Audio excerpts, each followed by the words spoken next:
Ter que abrir mão de um sonho, de uma carreira promissora, principalmente quando sabe-se o potencial que tem, mesmo que seja por uma causa justa, não é fácil, e vemos como isso pode ser frustrante em The Perfection, através da enigmática Charlotte, que precisou abandonar o violoncelo para cuidar de sua mãe, já muito doente. Pelo menos é isso que nos é contado no começo. Após anos afastada da música, a personagem claramente nervosa tem a chance de uma reaproximação, sem promessas de ganhar uma nova oportunidade de ser novamente a musa da companhia do seu antigo tutor Anton, além de conhecer aquela que a substituiu como a prodígio da escola Lizzie. Logo de início, percebe-se que o comportamento tiete da Charlotte não parece genuíno. Sua timidez é um pouco artificial, mas só porque não sabemos suas intenções ainda. É a incerteza e o pré-julgamento que tornam o espectador atento e na expectativa de que algo constrangedor aconteça. De qualquer forma, a personagem de fato expressa ser uma pessoa sensata ao abandonar o orgulho para assumir ser fã de alguém que ocupa um cargo de prestígio que outrora já foi dela. O curioso é que a Lizzie demonstra mais segurança do que a Charlotte, apesar de também admirá-la, talvez por estar habituada com a fama e o reconhecimento, além de ser atrevida e sedutora, atributos que, juntamente com sua beleza desconcertante, presumivelmente a auxiliam a conseguir tudo o que deseja. A princípio, o público é induzido a acreditar que a Charlotte possui inveja da Lizzie, o que seria totalmente plausível devido a um suposto ressentimento ou frustração, ainda mais pela sugestão de que a primeira estava escondendo algo durante sua interação com a segunda. Desse modo, sutilmente, cria-se um sentimento ambíguo, com ambas cedendo ao desejo que sentiram imediatamente pela outra, mas que, por outro lado, parece indicar um plano de vingança em andamento. A sintonia entre as duas é instantânea. Elas conversam como se conhecessem há anos, e não só porque cruzaram olhares em uma escada na adolescência, mas porque existe química entre elas, embora pareçam bem diferentes. O romance das duas é tão fulminante que ambas têm a mesma tatuagem em locais parecidos poderia ser apenas uma coincidência proveniente do amor delas pela música e um indicativo de que elas foram realmente feitas uma para a outra.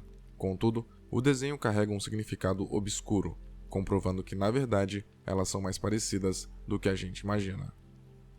No dia seguinte, depois de ter sido convidada por Lizzie para acompanhá-la em sua viagem, Charlotte se prontifica para ajudar sua companheira a melhorar da ressaca que estava sentindo.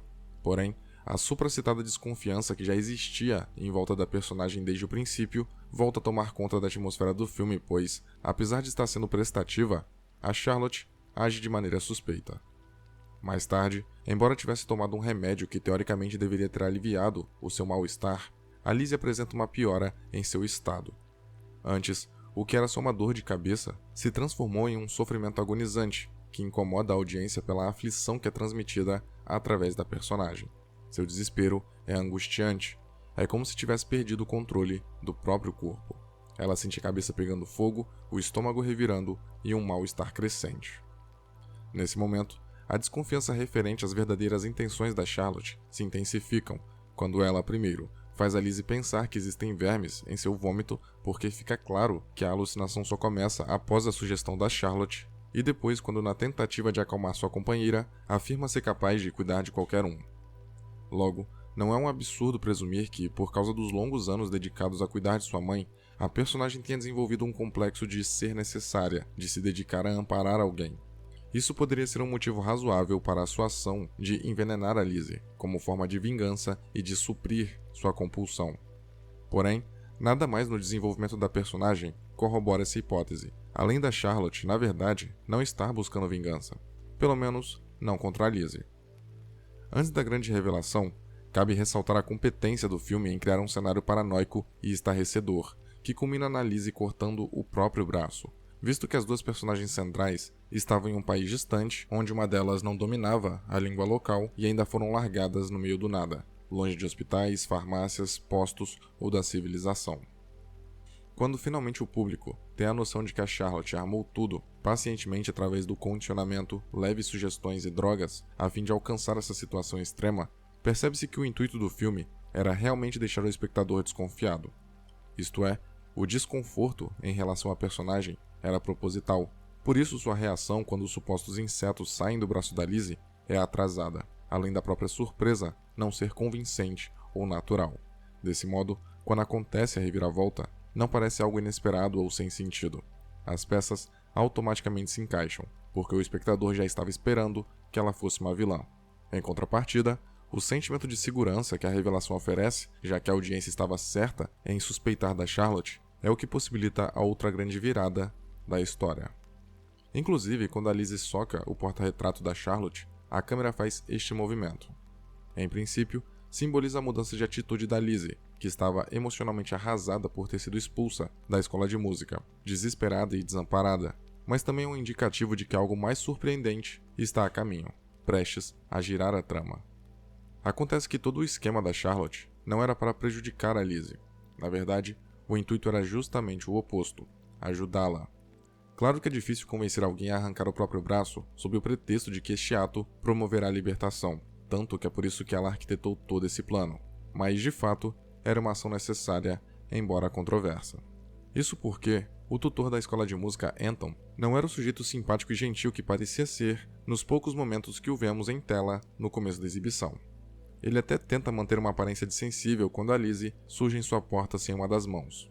O Anton não a expulsa imediatamente, mas já planejava descartá-la eventualmente. Tanto que na hora de dar o ultimato, a Lizzie implora para ficar, alegando não ter para onde ir, mas o Anton diz que já arranjou um lugar para ela morar, com as despesas pagas por ele.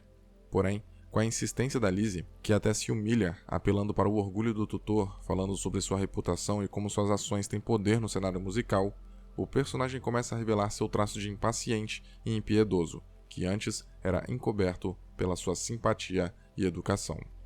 O homem razoável que dava oportunidades para garotas talentosas rapidamente mostra-se um sujeito desprezível quando uma delas se torna inútil para ele. O importante é alojar e treinar. Quem não tem como contribuir com a música é expulso. Mas antes, isso fosse o pior ou único problema com esse monstro. Anton era um velho nojento que se aproveitava da reputação da sua escola para fazer terror psicológico em suas alunas, eventualmente as tornando frágeis, vulneráveis e dependentes dele, ao ponto delas não terem como reagir ou fugir pelo medo de perderem a oportunidade de serem bem-sucedidas. O personagem as elogiava no começo, deixando-as confiantes do seu próprio talento e suscetíveis a fazerem o necessário, entre aspas, para melhorarem. Desse modo, as meninas acreditavam que o menor deslize ou descuido era intolerável e precisava de um castigo, que era só a desculpa do Anton para abusar sexualmente de crianças. O personagem ensinava que eles trabalhavam para serem os melhores porque é o que as pessoas esperam deles, o que é natural, visto que fazem apresentações e a plateia, obviamente, anseia por um bom espetáculo. Contudo, essa ideologia prospera em detrimento da realização pessoal, porque as meninas não podiam tocar por amor, por diversão ou para elas mesmas, mas apenas para agradar o público, criando a falsa ilusão de que qualquer método era tolerável para corrigir as alunas. Ou seja, o Anton se superestimava, dizia que não era só um tarado qualquer devido à sofisticação que empregava aos seus atos, mas era evidente que o sujeito tinha plena noção do que fazia, tanto que mais tarde alega ser doente para fugir da retaliação.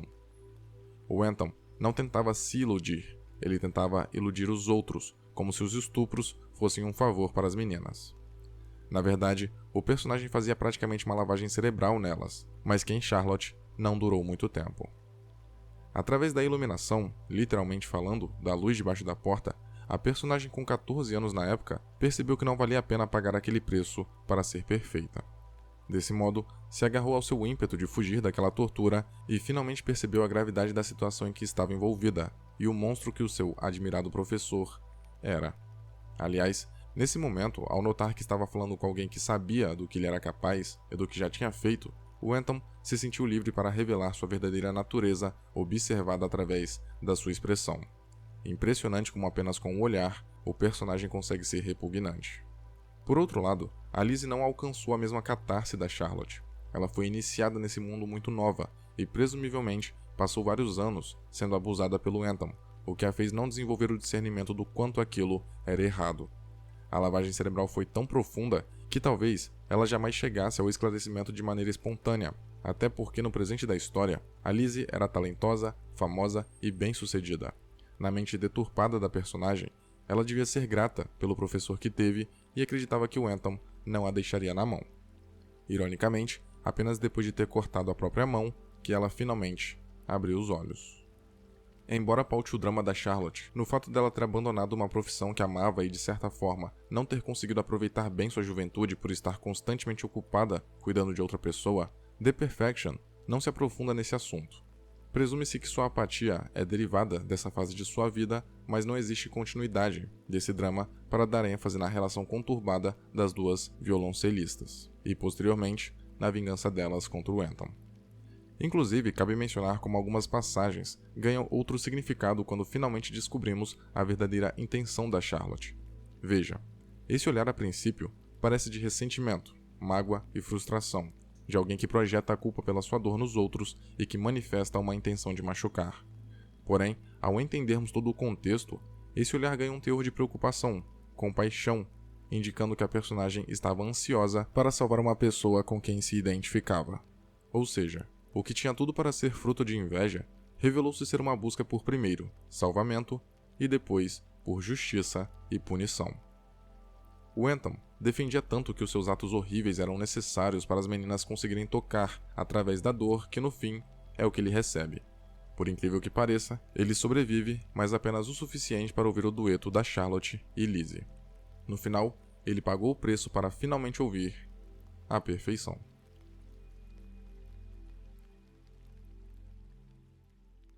Senhoras e senhores, confiram a campanha de financiamento coletivo do canal e considerem contribuir para mantê-lo vivo, caso possam e queiram, é claro.